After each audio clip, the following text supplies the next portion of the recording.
Hello beautiful people, welcome to Neha world. So మేమైతే ఈరోజు మా ఫ్యామిలీ డిష్ని అయితే ఇంట్రడ్యూస్ చేయబోతున్నాము. సో ఇది వచ్చేసి మా ఫేవరెట్ అండి. దీన్ని మేము లంచ్ లాగా మోస్ట్లీ డిన్నర్లా ప్రిఫర్ చేస్తాము. ఈ డిష్ నేమ్ వచ్చేసి మొయింగానా ఏంటి కొత్తగా ఉంది అని అనుకుంటున్నారా? అసలు కొత్త ఏం కాదండి, ఇట్స్ రామెన్. సో మనకైతే ఇండియాలోని చికెన్తో అయితే ప్రిఫర్ చేస్తున్నారు. సో మనకైతే ట్రెడిషనల్ రామెన్ కావాలనుకుంటే we use to prefer fish అనమాట. సో ఇది ఒకే ఒక టైప్ ఆఫ్ ఫిష్తో అయితే చేస్తాము. అది తెలుగులోనైతే కానగర్తులు అని అంటారు. సో ఈ డిష్ వచ్చేసి మా గ్రాండ్ పేరెంట్స్ నుంచి వచ్చింది, ఎస్పెషల్లీ మా అమ్మమ్మ గారు. సో మా అమ్మమ్మ she is from Burma, she is from Bhutan.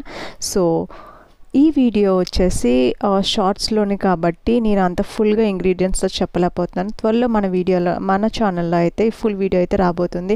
ఇంకా మరిన్ని మీకు భూటాన్ వంటలు చూడాలి అంటే నా ఛానల్ని సబ్స్క్రైబ్ చేయండి.